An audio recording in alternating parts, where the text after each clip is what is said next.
Afghanistan. Na tukisalia huko Pakistan ni kwamba mlipuko mkubwa katika soko lililojaa watu kaskazini magharibi mwa nchi hiyo limeua watu 9 na kujeruhi wengine siku ya Jumanne hii leo.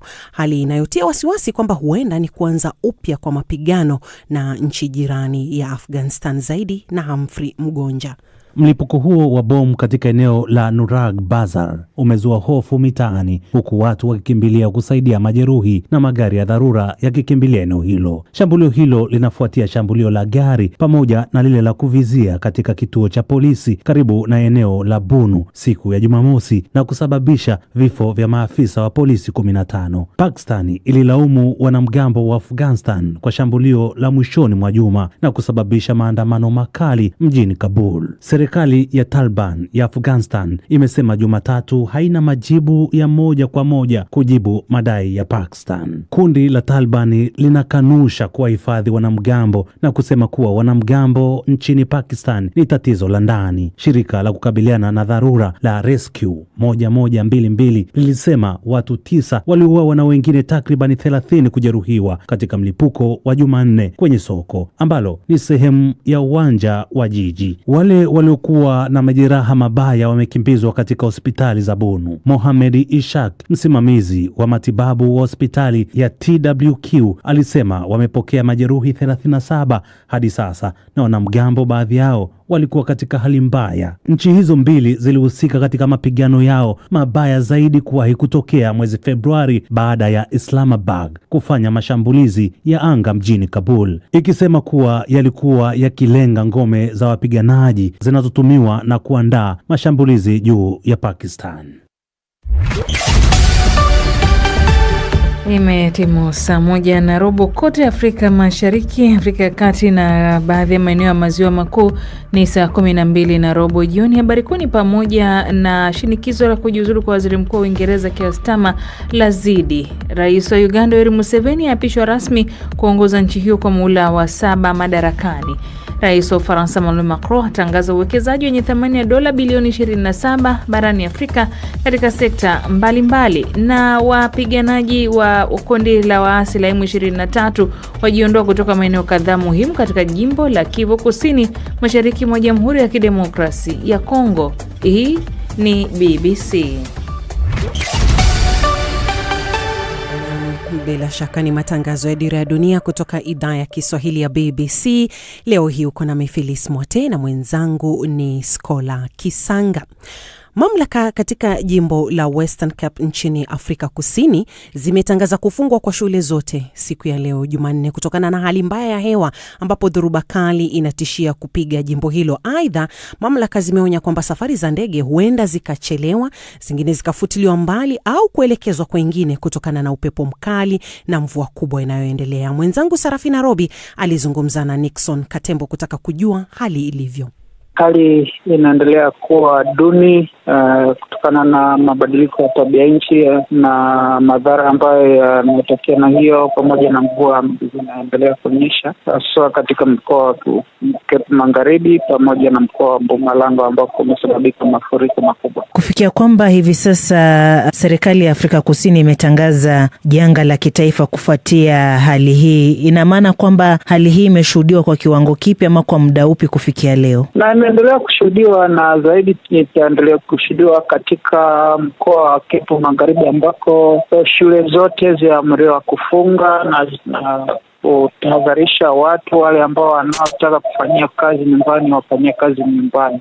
Lakini mkoa wa Mpumalanga ndiko ambako kumetokea mafuriko na kusababisha madhara makubwa, hata kubomoa majengo ya watu na wengine, na hivi karibuni kumekuwa hata watu kupotea kutokana na kuzama maji. Hapo kwenye uharibifu, unaweza ukaelezea uharibifu huo umeweza kuathiri mifumo ipi labda labda ya serikali ama hata miundombinu ya serikali kufikia sasa? Ni lipi ambalo labda limesita kutokana na dhoruba hili? Haswa ni miundombinu ya barabara katika mkoa wa Mpumalanga na katika mkoa wa Cape Magharibi ni kutatiza shughuli za kawaida kutokana na kimbunga ambayo watu hawezi kutembea, mvua kali, lakini inayohusika na majanga inaendelea kutahadharisha watu na kuhakikisha kwamba hawajikute katika hali ambayo inaweza kuhatarisha maisha. Nikumbusha kwamba kufikia katika majanga haya ni kwamba mkoa wa Mpumalanga umeathirika pakubwa, pamoja na barabara kuharibika katika maeneo tofauti, daraja kuvunjika, na katika mkoa wa Cape Magharibi ni kwamba shule zimefungwa kufikia saa 7:30 mchana wa leo. Tayari shule 227 zilikuwa zimeamriwa kufunga na watu kuamriwa kufanya makazi majumbani kwao, lakini sasa hii inatatiza shughuli za kiuchumi kwa maana usafiri pia unaathirika, na hii kufanya watu kujipa kipato cha kawaida cha kila siku kuwa ngumu zaidi. Kufikia sasa ni watu wangapi ambao wameweza kuathirika na makazi yao vile kuathirika? Naam, hadi kufikia sasa kwa serikali inasema kwamba kuna watu zaidi ya 500 ambao wameathirika, lakini wanaendelea kuangalia takwimu za waathirika na huenda zikabadilika muda wote. Mashirika ya kusaidia ama kudhibiti majanga kufikia sasa yanasemaje na yameweza kuwasaidia watu kivipi kuhusiana na dhoruba hili? Kuna taasisi ambayo inahusika na mabadiliko ya tabia nchi na inaendelea kutahadharisha kwanza watu, kutoa tahadhari za awali kwa ajili ya watu kujiandaa. Pili, mashirika yasiyo ya serikali ya kutoa msaada, kwa mfano chakula kwa wale walioathirika na mafuriko. Na pia serikali kuhakikisha kwamba kuna majengo ya dharura na maeneo ya makalia ya dharura kwa ajili ya waliohamishwa kutokana na mvua, na kuwapa huduma za msingi na utoaji wa maji wa maji safi kutokana na kuwa miundombinu ambako waliko inaathirika na hawezi kupata miundombinu. Kutokezea katika barabara ya Garden kuwa mabaya zaidi kwa miaka 30. Hili linamaanisha nini? Kutokana na mabadiliko ya tabia nchi ambayo ni ya dhahiri na ambayo inaonekana kwamba msimu wa mvua kawaida umebadilika, na ni kwamba mvua zinazonyesha sasa zinaendelea kusababisha madhara makubwa sana ambayo hayajawahi kushuhudiwa kwa zaidi ya miaka 30.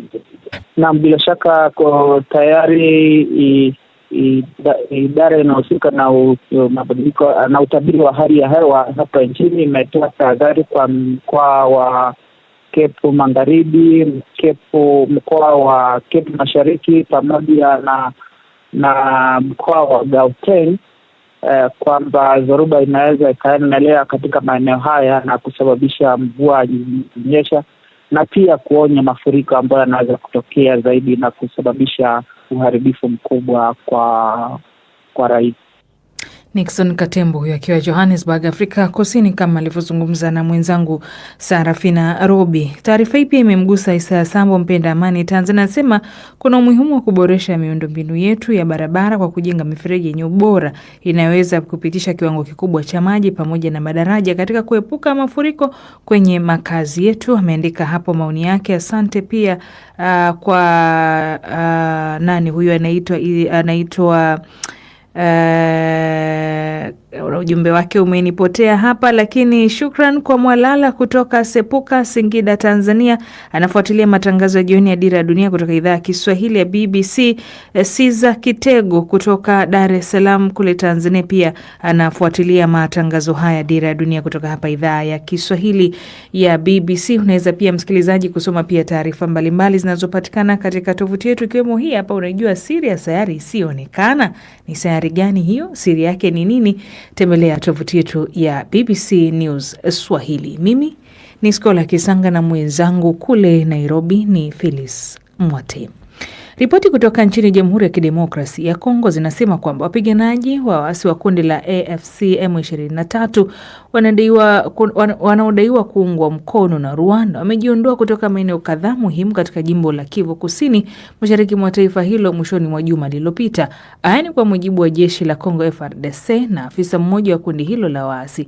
Hatua hii ni ishara mabadiliko makubwa ya kwanza ya kivita katika miezi kadhaa. Asha Juma na maelezo zaidi. Kujiondoa huko kulifuatia shinikizo la kijeshi kutoka kwa jeshi la Kongo na shinikizo la kidiplomasia kutoka utawala wa Washington. Hatua hii ya kwanza muhimu ya mabadiliko katika mstari wa mbele wa vita tangu waasi hao wa M23 walipoteka kwa muda mfupi mji wa Uvira mnamo mwezi Disemba mwaka uliopita, kabla ya kujiondoa kutokana na shinikizo kutoka Marekani. Hatua hii inakuja wiki mbili baada ya Marekani kumwekea vikwazo rais wa zamani wa Kongo Joseph Kabila kwa madai ya kuwa na uhusiano na kundi la waasi la AFC M23, madai ambayo rais Kabila ameyakanusha. Waasi waliondoka kutoka eneo la Kabunambo, takriban kilomita 35 kaskazini mwa Uvira kuelekea Luvungi, karibu kilomita 30 zaidi kaskazini kuelekea mji mkuu wa jimbo la Kivu ya Kusini, Bukavu, ambako walikuwa wameweka makazi yao kabla ya kusonga mbele kuelekea Uvira. Raia wa Kongo waliokimbia vurugu za mwaka jana kwenda nchi jirani ya Burundi wameanza kurejea nyumbani. Mapigano yameendelea mashariki mwa Kongo licha ya juhudi za upatanishi zinazoongozwa na Marekani na wahusika wengine wa kimataifa. Katika barua kwa waziri wa mambo ya nje wa Marekani Marco Rubio na iliyoshirikishwa kwa vyombo vya habari mwishoni mwa wiki, mratibu wa kisiasa wa vuguvugu la AFC M23 Corneille Nangaa alishtumu Marekani kwa kukosa uaminifu kama mpatanishi baada ya kusaini makubaliano muhimu ya ushirikiano wa madini na Kinshasa mnamo mwaka uliopita. Wizara ya mambo ya nje ya Marekani haijasema lolote kuhusiana na madai hayo ya vuguvugu hilo la waasi. Rwanda imekanusha tuma kutoka kwa Umoja wa Mataifa na serikali za Magharibi kwamba inaunga mkono waasi hao wa M23, kisisitiza kuwa uwepo wa wanajeshi wake katika eneo la mashariki mwa Kongo ni juhudi za kuwasaka waasi wa FDLR ambao walitekeleza mauaji ya kimbari kabla ya kukimbilia Kongo. Naam, shukran Asha Juma. Na tunatoka huku barani Afrika kuelekea kote hadi bara Ulaya, ambapo maafisa wa Ukraine wamesema kwamba Urusi ilimaliza usitishaji mapigano wa siku 3 baina yake na Ukraine leo Jumanne kwa kuzindua wimbi la zaidi ya ndege zisizo na rubani 200 za mashambulizi ambazo ziliharibu miundombinu ya nishati na majengo ya makazi. Zaidi na Victor Kenani. Jeshi la Urusi lilitangaza kuwa Kiev pia ilikuwa imeanza tena mashambulizi yake dhidi ya Urusi, likisema vikosi vyake vya ulinzi wa anga vilidungua droni 27 za Ukraine baada ya usitishaji mapigano kumalizika. Rais wa Marekani Donald Trump alikuwa ametangaza kusitishwa kwa mapigano siku ya Ijumaa, saa chache kabla ya kiongozi wa Urusi Vladimir Putin kuongoza gwaride lililopunguzwa la kijeshi katika uwanja wa Red Square kuadhimisha kumbukumbu ya ushindi katika vita vya pili vya dunia. Waandishi wa habari wa AFP mjini Kiev walisikia ving'ora vya tahadhari na milipuko ikisikika kote katika mji mkuu wa Ukraine wakati wa mashambulizi hayo. Urusi yenyewe ilichagua kumaliza ukimya wa sehemu uliodumu kwa siku kadhaa. Usiku kucha zaidi ya droni 200 za mashambulizi zilizinduliwa dhidi ya Ukraine. Rais Volodymyr Zelensky alisema kwenye mitandao ya kijamii. Aliandika kuwa vikosi vya Urusi vilirusha zaidi ya mabomu 80 ya angani karibu na mstari wa mbele na kufanya zaidi ya mashambulizi 30 ya anga katika maeneo 7 yaliyoharibu miundombinu ya nishati, majengo ya makazi, shule za chekechea na treni. Hata kabla ya makubaliano hayo kuisha, nchi hizo mbili zilikuwa zikishtumiana kwa mashambulizi dhidi ya raia yaliyokiuka usitishaji huo wa mapigano. King'ora cha tahadhari mjini Kiev usiku kilikuwa cha kwanza kuthibitishwa katika mji mkuu huo tangu Ijumaa, kabla ya usitishaji mapigano kuanza kutekelezwa, na mamlaka ziliwataka wakazi kujificha kwenye maeneo salama. Mashambulizi hayo yalimuua mwanamume mmoja na kumjeruhi mwanamke mwingine katika eneo la Snelikov katika mkoa wa Dnipropetrovsk. Watu wengine 3 walijeruhiwa katika mashambulizi mengine katika mkoa huo, kulingana na mamlaka ya eneo hilo. Wizara ya ulinzi ya Urusi ilisema vikosi vyake vya ulinzi wa anga vilidungua droni 27 za Ukraine katika maeneo ya Belgorod, Vonore na Rostov. Zelensky alikuwa amesema siku ya Jumatatu kuwa mapigano na Urusi yaliendelea licha ya usitishaji huo wa mapigano, akiishtumu Moscow kwa kutotaka kumaliza vita vilivyoanzishwa na uvamizi wake wa mwezi Februari mwaka 2022 dhidi ya Ukraine. На фронті не було тиші, були бої. Leo hakukuwa na ukimya katika mstari wa mbele wa vita, kulikuwa na mapigano. Tumerekodi yote hayo. Pia tumeona kwamba Urusi haina nia ya kumaliza vita hivi, hivyo tunajiandaa kwa mashambulizi mapya. Kwa bahati mbaya, lakini lazima kuwe na amani. Hicho ndicho hasa tunachofanyia kazi. Zelensky pia alisema ilikuwa wazi kuwa vita nchini Iran sasa vinapata umakini mkubwa zaidi kutoka Marekani. Mazungumzo kuhusu vita vya Urusi na Ukraine hadi sasa hayajafikia mafanikio yoyote na kwa kiasi kikubwa yamefunikwa na mzozo wa Iran, ingawa tangazo la Trump kuhusu usitishaji mapigano ulikuwa umezua matumaini kwamba mazungumzo yanayoongozwa na Marekani ya kumaliza uvamizi wa Urusi yanaweza kuanzishwa tena. Uvamizi wa Urusi dhidi ya Ukraine umechochea vita vya umwagaji damu zaidi barani Ulaya tangu vita vya pili vya dunia.